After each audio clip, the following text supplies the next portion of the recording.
Հայաստանի և այլ երկրների սովորողների ուսումնական առօրյայի զբաղմունքի, ընտանիքի հետ կապի մասին համեմատական վերլուծությունն է, որից հետո դուք պետք է ասեք, որոնք են ուժեղ և թույլ կողմերը թե մեր, թե նրանց, և ինչը դուք կվերցնեք ու կինտեգրեք մեր առօրյայում կամ ուսման գործընթացում։ Այսօրվա նախագծի նպատակները հետևյալն են. զարգացնել բանավոր և գրավոր խոսքը, սովորեցնել պարզ համեմատություն կատարել, ծանոթացնել տարբեր երկրների երեխաների առօրյային և գնահատել ընտանիքի դերը, հատկապես տատիկ-պապիկի դերը իրենց կյանքում, որովհետև Հայաստանը կարծում եմ մնում է աշխարհի երկրներից մեկը, որտեղ տատիկի-պապիկի դերը շատ ավելի մեծ է ձեր կյանքում։ Բաժանվել են 6 խմբի, իրենք են որոշել, որ երկիրը ցուցապաստառները կազմել են ինքնուրույն, դրոշները պատրաստել են ինքնուրույն, այսինքն հիմա ինչ-որ ցույց կտան իրենց աշխատանքներ։ Ես ԹԳՀԿ-ի դասընթացից իրենք արդեն անցյալ տարվանից տիրապետում են PowerPoint-ին, կազմել են ինքնուրույն, գիտեն ինչպես նկար քաշել, տեղադրել, գրել, ձևափոխել, ինչ արել են ինքնուրույն։ Բարի ողջույն հարգելի ներկաներ։ Այսօր մեր խումբը կներկայացնի Ամերիկայի Միացյալ Նահանգների և Հայաստանի Հանրապետության մեր տարեկից սովորողների զբաղմունքը, ուսումնական գործընթացը և ընտանիքի հետ կապը։ Հայաստանի Հանրապետությունում դասեր սկսվում են 8-10-ին, դասերն ավարտվում են կեսօրին, դասերից հետո ուսուցչի մոտ են մնում։ Ամերիկայի Միացյալ Նահանգներում մեր տարեկի սովորողների ուսումը դպրոցները սկսվում են ժամը 8-ին, դպրոցներում կան տարբեր խմբակներ՝ գիտություն, թատրոն, ռոբոտաշինություն։ Մեր դերունի տնային աշխատանքը շատ կարևոր է սպորտը և ակումբները։ Հայաստանի Հանրապետությունում մեր տարեկից սովորողների զբաղմունքը հետևյալն է. ֆուտբոլ, շախմատ, սպորտ, ռոբոտաշինություն, արվեստ։ Նաև մեծ դեր ունի սոցիալական ցանցերը։ Ամերիկայի Միացյալ Նահանգներում մեր տարեկից սովորողների զբաղմունքը հետևյալն է. Մեծ հետաքրքրություն ունի բասկետբոլը և նվարի հանդեպ, Ամերիկայի ֆուտբոլի տեսահողերի և սոցիալական մեդիա։ Հայաստանի Հանրապետությունում մեր տարեկի սովորողների ընտանիքի հետ կապը։ Տատիկ-պապիկը սև կապված են երեխաների դասավանդության գործում, մայրիկ-հայրիկը մասնակցում են երեխաների բոլոր գործերի կազմակերպմանը։ Իսկ Ամերիկայի Միացյալ Նահանգներում երեխաներին փոքր տարիքից սովորեցնում են, որ նրանք ինքնուրույն են։ 18 տարեկանում նրանք գնում են քոլեջ և ապրում են առանձին, բայց քանի որ օրվա ընթացքում միասին չեն լինում, ավանդություն են դարձրել, որ ընթրիքի ժամանակ միասին լինեն։ Ներկայացնենք Ամերիկայի Միացյալ Նահանգների ացորդների մասին մի քանի փաստեր։ Հիմա կներկայացնենք հնարավորությունները։ Երկու երկրներում աշակերտներ ունեն ամառային երկար արձակուրդ։ Երկու երկրներում կան ձմեռային արձակուրդներ ամանորի շրջանում։ Տարվա ընթացքում լինում են կամ հանդիսյան օրեր կամ արձակուրդներ։ Հայաստանում լինում են գարնանային, ձմեռային և աշնանային արձակուրդ։ Ամառային արձակուրդը մոտ 3 ամիս։ Միացյալ Նահանգներում դպրոցների արձակուրդները նահանգներից կախված կարող են տարբեր լինել։ Լինում են արձակուրդներ տարբեր տոների համար։ Ներկայացնենք համեմատությունը, իսկ հետո կներկայացնենք գնահատման համակարգը։ Ամերիկայի Միացյալ Նահանգներում երեխաները ավելի ինքնուրույն են։ Իսկ Հայաստանի Հանրապետությունում ընտանիքի կապ ուժեղ է։ Ամերիկայի Միացյալ Նահանգներում երեխաները ավելի քիչ աշխատանքներ ունեն։ Իսկ Հայաստանի Հանրապետությունում քանի որ տնային աշխատանքները շատ են, մեծերի օգնությամբ կատարում են երեխաները։ Գնահատվում են տարրերով, օրինակ A, B, C, D, F, A-ը 4 միավոր, B-ն 3 միավոր, C-ն 2 միավոր, D-ն 1 միավոր, F-ը 0 միավոր։ Այդտեղ նաև օգտագործվում են մինուս և պլյուս նշանները, որպեսզի ավելի ճշգրիտ լինի գնահատականը։ Օրինակ A-, B+։ Այդտեղ նաև կա տոկոսներով գնահատական։ A-ը 90-100%, գերազանց, B-ն 90-80%, լավ, C-ն 70-80%, բավարար,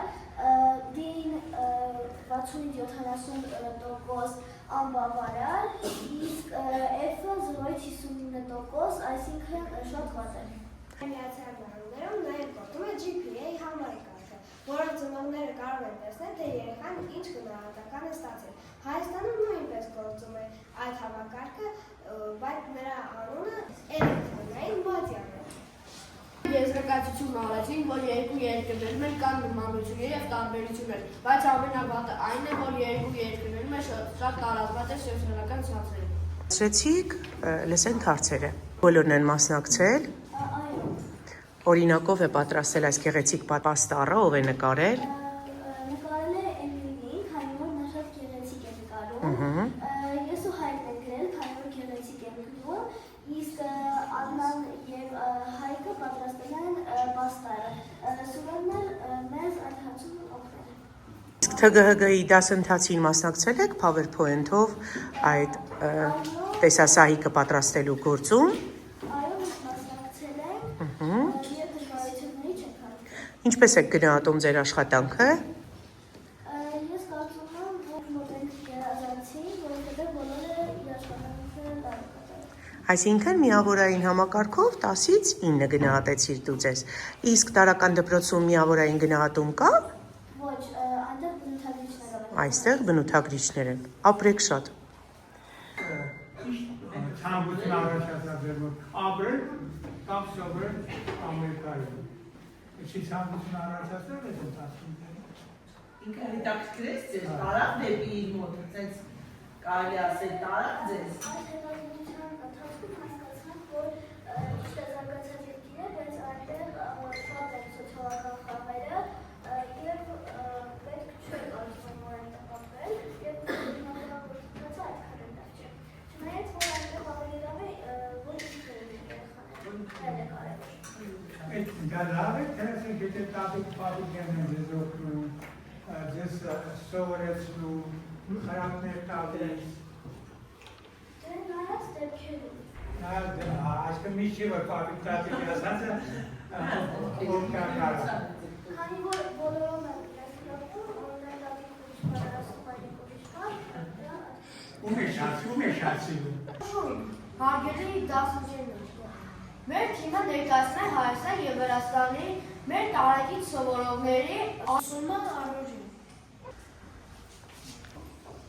Հայաստանում դասեր ժամը 10, իսկ Վրաստանում կեսօր։ Իսկ Վրաստանում դասերը սկսվում է 9-ին եւ նորից ավարտվում կեսօրին։ Հայաստանի երեխաները զբաղվում են բարակ երկու յուրահատկությունով եւ սոցիալական ցանցերով։ Հայաստանի մեր տարեկիցների զբաղմունքը երկար կունգֆու ազատություն շփում։ Վրաստանում, ինչպես Հայաստանում, ծնողները նույնպես մասնակցում են իրենց երեխաների ուսումնման գործընթացին։ Վրաստանում գնահատման համակարգը 1-ից 20 բառն է։ Իսկ Հայաստանում 1-ից 10 բառի։ 20-ը առավելագույն է։ Վրաստանից մի փոքրիկ հաստ։ Եթե երեխայի 6 տարեկանը մինչև լրանում է սեպտեմբերի 1-ը, նա կարող է ընդունվել դպրոց, հաճախել, սովորել։ Իսկ եթե սեպտեմբերից հետո է լրանում նրա 6 տարեկանը, նա չի կարող ընդունվել, պետք է սպասել հաջորդ տարվա։ Հայաստանի արձակուրդներն ամառային, գարնանային Եվ աշնանային։ և աշնանային, տևում մեկից երկու շաբաթ, ամառը 3 ամիս, նույնպես նորային ես։ Լավ։ Տարի սկսվում է սեպտեմբերի 1-ին, իսկ Վրաստանում սեպտեմբերի 15-ից։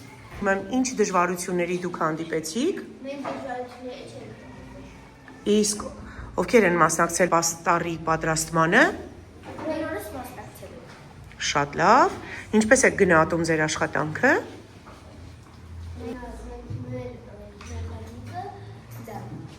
Շատ ապրեք։ Մեր խումբը ձեզ ներկայացնում է Հայաստանի և Չինաստանի Ժողովրդական Հանրապետություն, մեր տարեկից սովորողների ուսումնական գործընթացը և առօրյան։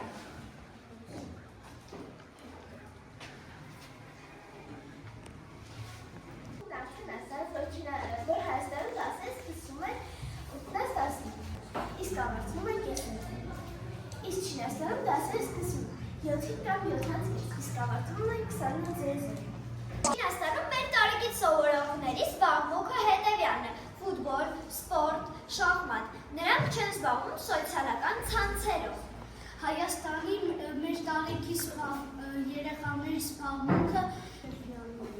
ֆուտբոլ, սպորտ, շախմատ եւ նկարչություն։ Իրականում հայրիկն ու մայրիկը միշտ երեխայի կողքը չեն, որովհետև իրենք հաճախ լինում են աշխատանքի, իսկ Հայաստանում մայրիկն ու հայրիկը միշտ մասնակցում են երեխայի ուսումին։ Չինաստանում կա 1.5 միլիարդից ավել բնակչություն։ Չինաստանում երեխաները դասերից հետո հաճախում են տարբեր պարապմունքների, իսկ Հայաստանում երեխաները հաճախում են գտնասյուցներում։ Չինաստանի երեխաների առօրյան ծանրաբեռնված է, իսկ Հայաստանի երեխաների առօրյան դեռ շատ են սոցիալական ցանցի խաղեր։ Տարեկիցները զբաղվում են դրանով։ Հիմա մենք կներկայացնենք Չինաստանի գնահատման բալային համակարգը։ Չինաստանի դպրոցներում գնահատման բալային համակարգը 1-ից մինչև 100-ը։ 100-ը ամենալավն է, իսկ 1-ը ամենավատն է։ Չինաստանում ուսումնական տարին սկսվում է սեպտեմբերի 1-ից մինչև հուլիսի կեսը։ Այնտեղ ամառային արձակուրդները ավելի քիչ են, բայց ձմեռային կարծես ավելի երկար է։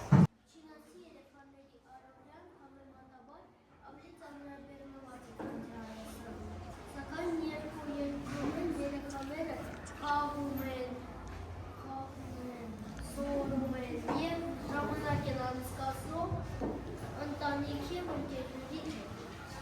Ապրեք, ասեք տեսեմ, ինչ դժվարությունների դուք հանդիպեցիք։ Մենք դժվարությունների չհանդիպեցինք,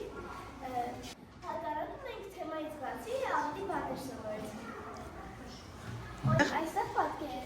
պատկերել ենք չինական հերոգլիֆներ։ Չինաստանում կա մոտ 12,000 հերոգլիֆներ։ Օրինակ այս մեկը։ Սա նշանակում է ընկերություն։ Իսկ այս հերոգլիֆը նշանակում է խաղաղություն։ Շատ ապրեք, ինչպես եք գնահատում ձեր աշխատանքը։ Մենք մոտ էինք երազանցին։ Իսկ ինչը ձեզ խանգարեց։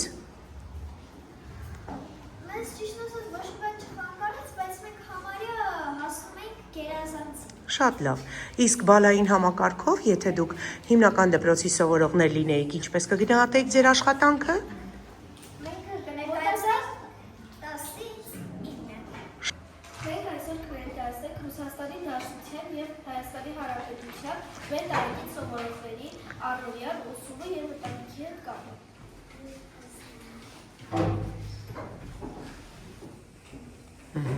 Ժամերը սկսվում են 8-ին կամ 8:30, իսկ ավարտվում են 13:00 կամ 15:00։ Հանգստյան ժամերը նրանց մոտ տևում են 10-ից 20 րոպե, իսկ գնահատման համակարգը 5-ն է։ 1-ը վատագույն է, իսկ 5-ը լավագույն է։ Այսինքն դասամիջոցն է այդքան երկար։ Դասամիջոցը 10-ից 20 րոպե է։ Ռուսաստանում շատ տարածված է նույնպես համացանցային խաղեր։ Ընտանիքի հետ Հայաստանում շատ ամուր է, բայց Ռուսաստանում ընտանիքները հիմնականում փոքր են եւ կապը ընտանիքի հետ շատ թույլ է։ 18 տարեկանից հետո Ռուսաստանում երեխան արդեն համարվում է մեծահասակ։ Կարող է ապրել առանձին եւ ծնողները պատասխանատվություն չեն կրում երեխայի արարքների համար։ Հայաստանում նույնպես 18 տարեկանից հետո համարվում են երեխաների չափահաս, բայց այդքան ինքնուրույն չեն, ինչքան Ռուսաստանում։ Ռուսաստանում աշնանը ունեն 1 շաբաթ արձակուրդ, ձմռան ունեն 2 շաբաթ արձակուրդ, որովհետև ամանորի կապակցությամբ գարնան ունեն 1 շաբաթ, իսկ ամռանը 3 ամիս։ Այս հետազոտության ընթացքում մենք զարգացրեցինք, որ Հայաստանի ուժեղ կողմը դահավոր ընտանիքն է, իսկ Ռուսաստանում ուժեղ կողմը այն է, որ երեխաները ավելի ինքնուրույն են։ Գնահատում ձեր աշխատանքը։ Մենք գնահատենք մեր աշխատանքը գերազանցի մոտ։ Իսկ ով է ամենաշատը աշխատել այս ընթացքում։ Բոլորս են աշխատել։ Հայաստանի հարցում ես նկարել, Յանանից օգնել եմ։ Իսկ ինչու հենց եկեղեցի։ Քանի որ Հայաստանում եկեղեցիները շատ են։ Եվ մենք առաջին երկիրն ենք, որից իսկականություն ունենք։ Լավ։ Ապրեք, շնորհակալ ենք։ Մենք այսօր կներկայացնենք Հայաստանի Հանրապետության և Գերմանիայի Դաշնային Հանրապետության մեր տարեկից երեխաների միջև տարբերությունները։ Գերմանիայում դասերը սկսվում են ժամը 8-ին կամ 9-ին, վերջանում են կեսօրին կամ 1-ին։ Իսկ Հայաստանում դասերը սկսում են 10-ին, ավարտվում են կեսօրին։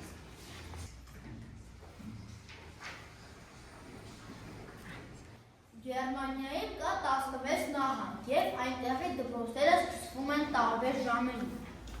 Գերմանիայում երեխաները անցնում են 4-րդ դասարանից գիմնազիա, ով լավ է սովորում։ Ընտանիք։ Գերմանիայում ընտանիքները սովորաբար շատ փոքր են։ Երեխաներին դաստիարակում են միայն ծնողները։ Իսկ Հայաստանում երեխաները ապրում են տատիկ-պապիկների հետ։ Նրանց երեխաներին Հայաստանում գրեթե բոլորն են դաստիարակում։ Դասից հետո երեխաները մնում են երկարօրյա։ Գերմանիայում երեխաները դպրոց են գնում հեծանիվով, որովհետև այնտեղի ճանապարհներին կա հատուկ հեծանիվի համար ճանապարհ։ Իսկ Հայաստանում երեխաները դպրոց են գնում կամ ոտքով, կամ մեքենայով։ Հայաստանում երեխաները երբ որ դասերը վերջացնում են դպրոցում, նրանք գնում են դասապատրաստման, որպեսզի անեն տնայինները այնտեղ, որպեսզի գնան տանը և չդժվարանան։ Գերմանիայում տնայինները ինքնուրույն են անում։ Նրանց հայրիկները սովորեցնում են իրենց ինքնուրույն անել ամեն ինչ։ Հետաքրքիրն այն է, որ Գերմանիայում ճանապարհների մեջտեղի մասը ազատ է, ոչ շտապ օգնության մեքենաները արագ հասնեն վայր։ Գերմանիայում ամառային արձակուրդները 1.5 ամիս են։ Ձմեռային, գարնանային և ափսանային արձակուրդները մոտ 1-2 շաբաթ են։ Նման է մեզ։ Զբաղմունք։ Գերմանիայի մեր տարեկից երեխաների զբաղմունքները սպորտ, շախմատ, ռոբոտաշինություն, արվեստ, սպորտ։ Մենք մեր աշխատանքը կգնահատենք գերազանց, որովհետև մենք իրար հետ համագործակցել ենք։ Լևոնը պատրաստել է Պաստառը։ Ես գրել եմ ամբողջ տեքստը։ Լևոնը նկարել է այսպես։ Իսկ Դրոշները ովքեր են պատրաստել։ դրոշները նույնպես ես եմ պատրաստել։ Պաստառի աշխատանքում մասնակցել են բոլորը։ Շատ ապրեք, շնորհակալ ենք։ Ինչ կվերցնեիք Գերմանիայից, որն էր կարևոր։ Մենք այնտեղից կվերցնեինք հեծանիվով դասի գնալը և կարճ արձակուրդները։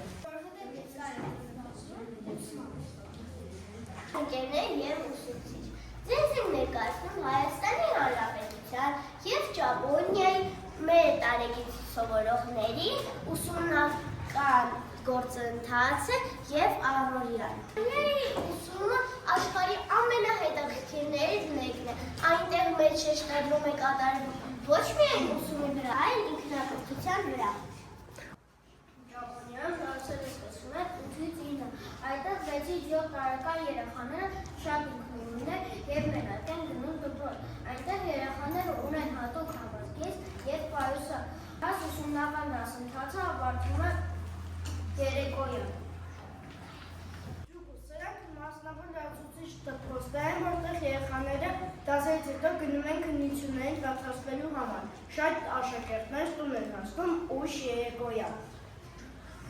Հայաստանում ընդունված է երեխաներին ուղարկել տարբեր պարապմունքների, ամենատարածվածներն են լողը, շախմատը, պարը և օտար լեզուները, օրինակ ռուսերեն կամ անգլերեն։ Հայաստանում երեխաները դասերից հետո գնում են շենքերի բակ և ֆուտբոլ խաղ կամ պարզապես զրուցում։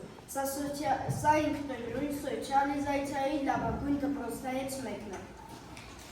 Ճապոնիայի դպրոցներում երեխաները շատ ինքնուրույն են, նրանք դասերից հետո մնում են դպրոցում և մաքրում ամբողջ դպրոցը, դասասենյակները և հետքարազները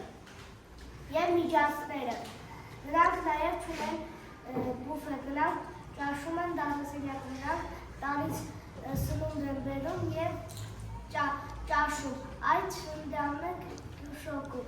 այդ շատ առողջարար է։ Նրանք հավասար բաժանում են սնունդը և ճաշելուց հետո հավաքում ափսեները։ Հայաստանի Հանրապետության մեր տարեկիցների ուսումը յուրահատուկ միքս է հին ավանդույթների հետ։ Տեխնոլոգիաներ և թումոր։ Հայաստանում նպատակում են թումորը, որտեղ հազարավոր պատանիներ դպրոցից հետո հաճախում են ծրագրավորում, դիզայն և անիմացիա։ Հայաստանի և Ճապոնիայի գնահատման համակարգը։ Ճապոնիայում գնահատման համակարգը սովորաբար 100 միավորանոց սանդղակ է, որտեղ անցողիկը 60 կամ 70։ Այնտեղ ջանասիրությունն ու ակտիվությունը բնութագրվում է տոկոսային կամ տաղային համակարգով, այնտեղ հաճախ քժի են առնում S, ABCD, F կամ ABCD-F համակարգը։ S, A գերազանց 90-ից 100%, B լավ 80-ից 89%, C բավարար 70-ից 79%, F անբավարար 60-ից 70%։ Հիմա մենք կներկայացնենք Հայաստանի և Ճապոնիայի արձակուրդները։ Ճապոնիայում կանոնային արձակուրդները մոտ 2 շաբաթ են։ Ճապոնիայում ուսումնական տարին սկսվում է ապրիլին։ Ամառային արձակուրդ 5-ից 6 շաբաթ։ Լրացուցիչ կարճ արձակուրդ, դա աշտարային արձակուրդն է, որը տպաստան 3-ից 5 օր։ Իսկ զմեղային արձակուրդը 2 շաբաթ համընկնում է ուսումնական տարվա և նոր տարվա տոներին։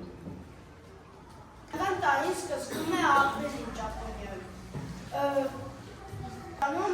Ուսումնական տարին սկսվում է սեպտեմբերի 1-ին։ Շատ լավ, ինչպես եք գնահատում ձեր աշխատանքը։ Մենք գերազանցին մոտ էինք։ Իսկ այսքանով է խնամքով գրել։ Ես։ Ապրես Եվա ջան։ Եվ ասեք, խնդրում եմ, ինչ կվերցնեիք Ճապոնիայից, որն էր կարևոր։ Մենք կվերցնենք, որ նրանք իրենց տարածքը մաքրում են և չեն աղտոտում, իսկ մենք չենք մաքրում և ավելի շատ ենք աղտոտում։ Մենք գնահատեցինք, որ այնտեղ շատ մեծ շեշտադրում է կատարվում հատկության և ինքնադաստիարակության վրա։ Երեխաները շատ քիչ են սոցիալական ցանցերում, շատ ցավոք, որ Հայաստանում այդպես չէ և երեխաները շատ են օգտվում սոցիալական ցանցերից։ Հիմնականում խաղի նպատակով, չէ՞ Աշոտ ջան։ Այո, իսկ այնտեղ եթե սոցիալական ցանցերից օգտվում են, ապա դա ուսման նպատակով է։ շատ ապրեք։ Աշխատել էի, եւ ես զգացի, թե ինչ ոգևորությամբ եք աշխատել։ Իսկ դա շատ կարևոր է։ Այդ ամեն աշխատանքը առաջին հերթին ձեզ ավելի է մտերմացնում։ Այսինքն դուք միասին աշխատում եք։ Այսօր համատեղ աշխատելը, հաղորդակցելը շատ կարևոր հանգամանք է։ Այն երեխան, որը դպրոցն ավարտել չի կարողանում ինտեգրվել մարդկանց միջավայր, նշանակում է նա իր գիտելիքները չի կարող ցուցաբերել։ Աշխատեք միշտ, եթե հանրայնություններ տրվում, միասին անեք, օգնեք միմյանց։ Դա շատ կարևոր է։ Եվ բարոյական տեսակետից է կարևոր, եւ աշխատանքային տեսակետից է կարևոր, եւ ուսուցողական տեսակետից է կարևոր։ Դուք դառնում եք մի խումբ, մի ընտանիքի մի մասնիկ, երբ որ խմբով աշխատում եք։ Սա ձեզ խորհուրդ, սրանից հետո բաժանեք ու բոլոր միասին աշխատեք։ Դա ձեր գործերին այդ լավ է, հետո դուք խոսում եք ինքնուրույնությունից, դա նշանակում է, որ ուսուցիչը գնահատում է ձեր ինքնուրույնությունը, թույլ է տվել, որ դուք ինքներդ որոշեք, թե ոնց պատրաստեք ձեր հանձնարարված աշխատանքը։ Այնպես որ այսօր մեր դպրոցներում ևս ինքնուրույնությանը մեծ տեղ է տալիս